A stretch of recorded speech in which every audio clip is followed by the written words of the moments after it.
เหนือขึ้น14 ค่ำวันนี้เป็นวันแต่งวันดาวันโกนวันพรุ่งนี้ก็จะเป็นเดือน5 เพ็ญเดือน5 เพ็ญพรุ่งนี้ก็ทางวัดคูหาวารีเกษมสันปัญญางก็จะมีการทำบุญส่งน้ำพระธาตุแล้วก็บรรจุอัฐิครูบา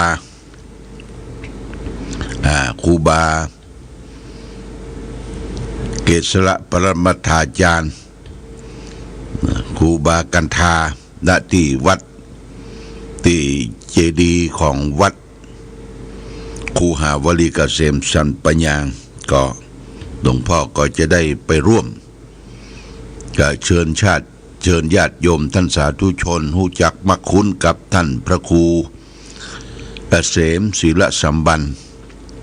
ก็ไปร่วมกันนะณที่วัดคูหาวารีเกษมสันปัญญางวันนี้วันอาทิตย์ก็ทางวิทยุชุมชนคณะสงฆ์อำเภอฝางเฮาก็จะเปิดซอซึ่งเป็นวัฒนธรรมประเพณีการขับขานเสียงซอเสียงปีเสียงแนคือแก่พ่อแม่พี่น้องได้ยินได้ฟังกันเพื่อฟื้นความหลังคนที่จะฟังซอนี่ก็คืออายุตั้งแต่60 ปีขึ้นไปญาติโยมนะตั้งแต่60 ปีขึ้นไปคนทลามหมั่งเคิมแต่ก่อนดีพอมีการมีงานมีซอก็เอาจ้างซอมาซอห้ำวันคำซอห้ำกินห้ำตาลซอเรื่องประวัตินั่นประวัตินี้ประวัติวัดวาอารามประวัติท่านเจ้าภาพนี่เป็นจารีตเป็นประเพณีของล้านนาเฮานะล้านนาซอมีหลายทำนองซอปื้นเมืองล้านนาเชียงใหม่นะซอล่องน่านเมืองแป้เมืองน่านในเปิ้นจะซอเข้าซออู้ซอเข้าซึ้งเนี่ยเสียงเปิ้นก็ไปเรียบธรรมดานี่คือเสียงซอเท่าไปเจียงตุงนี่เปิ้นจะห้องเสริญนะห้องเสริญไม่ใช่ห้องซอห้องเสริญซอก็ใกล้กันจะมีเสียงดีๆของแม่หญิงแม่บ้านเวลาเอาไปเนี่ยไปรับประทานอาหารเสร็จเรียบร้อยแล้วเปิ้นจะเอาขันมาตั้งที่ตรงหน้าหมู่ชุมชนที่ไปเอวเปิ้นก็อย่าห้ามว่าโอ้ท่านเจ้าพี่น้องครูบามาจากเชียงใหม่ศรัทธามาจากเชียงใหม่จังหวัดเชียงใหม่ประเทศไทยมาแล้วก็ม่วนงานมาปะปี่ปะน้องเมืองเชียงตุงแล้วก็ลบท้ายด้วยใครหันใบสีม่วงใครหันใบสีม่วงใครหันใบแดงใครหันใบสีเขี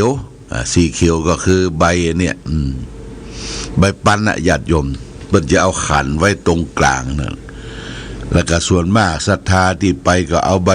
บเขียวใส่ใบเขียวนั่นก็คือใบซาวญาติโยมใบซาวคนทำบุญนี่ชอบเอาใบซาวใบ20เนี่ยไปทำบุญ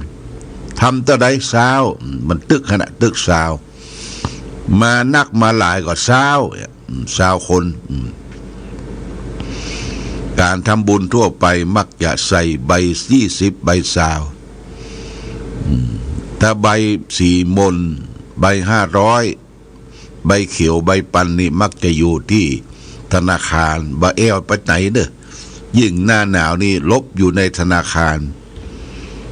มีญาติโยมท่านสาธุชนทั้งหลายเมื่อคืนที่แล้วอาตมาภาพก็ได้รับนิมนต์จาก นางสาวพวงปกาพรหมเสนซึ่งมาประพฤติปฏิบัติธรรมมีจิตอาสาอยู่ที่วัดสำนักพระพุทธบาทอุดมได้ดูแลเรื่องน้ำดูแลเรื่องต้นไม้ประดับประดาใส่แจกันอย่างป้าลุงเปิ้นตายป้ออุยพัฒน์พรหมเสนณที่บ้านคายกลางนะญาติโยมก็ได้นิมนต์ไปเทศอายุได้88 ปี8 ปี โดยมีเจ้าภาพก็คือเจ้าภาพ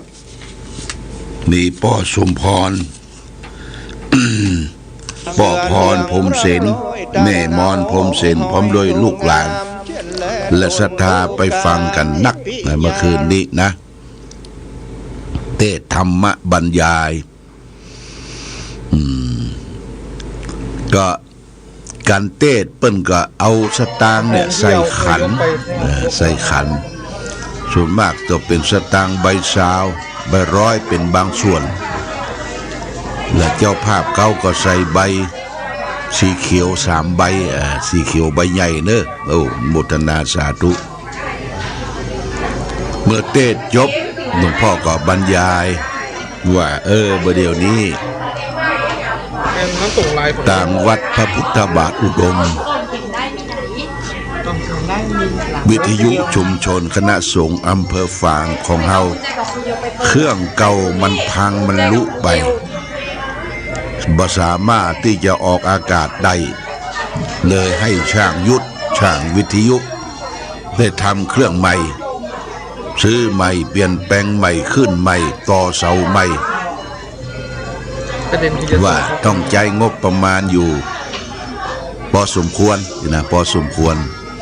ว่าจะทำบุญทำทานในวันที่14 กุมภาเนี่ยนะเหลือสัก11 วันที่14 กุมภาวันวาเลนไทน์เป็นวันแห่งความรักเพื่อรวบรวมกองทุนวิทยุชุมชนคณะสงฆ์อำเภอฝางเมื่อแล้วก็ได้นิมนต์ตู้เจ้าประสงค์จำนวน9 รูปมาเจริญพระพุทธมนต์เพื่อเป็นสิริมงคลเชิญญาติโยมสาธุชนร่วมกันในภาคเจ้า9 โมงครึ่งพอรับประทานอาหารฉันเพลรับประทานอาหารเรียบร้อยแล้วตอนบ่ายโมงก็จะมีการทำบุญกองทุนผ้าป่าสามัคคีวิทยุชุมชนคณะสงฆ์อำเภอฝางซึ่งได้คลื่นใหม่ขึ้น 88.50 ที่ออกรายการถึงวันนี้พอไปประกาศไปก็โฆษกในงานศพของป้อพัดพรหมเสนก็ได้ประกาศสภาประชาสัมพันธ์ว่าไผจะให้จะหอมที่จะเป็นกองทุนวิทยุชุมชนคณะสงฆ์อำเภอฝางก็เอาขันไปตั้งให้หอมกันโมทนาสาธุเนอะได้เงินอยู่ 1,180 บาท 1,180 บาทขอบคุณโฆษกขอบคุณญาติโยมที่ไปฟังเทศน์ฟังธรรมเมื่อคืนพร้อมกันนั้นก็มีเจ้าภาพมีแม่มะลิวันพิเคราะห์งานอันนี้ก็เป็นแฟนซับบ้านห้วยงูบ้านคายนอกทำบุญแห่ง100 บาทโมทนาสาธุที่ได้ร่วมด้วยช่วยกันในงานศพของป้ออุยพัฒน์พรหมเสนที่บ้านคายกลางเมื่อคืนที่แล้วโมทนาสาธุนี่ก็ขอขอบคุณทุกท่านติดตามโดยแม่บุญยวงปัญจเรืองนายจำรัดนาง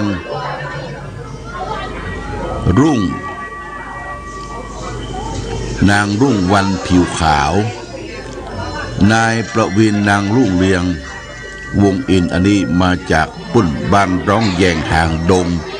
ได้มาเยี่ยมมาเยียนมาไหว้สาอนุสาวรีย์พระเจ้าฝ่างพระนางสามผิวแล้วก็มาเอวพอน้ำบ่อสาวาร่วมทำบุญแห่ง200 บาทโมทนาสาธุนี่การสร้างกองทุนวิทยุชุมชนคณะสงฆ์อำเภอฝาง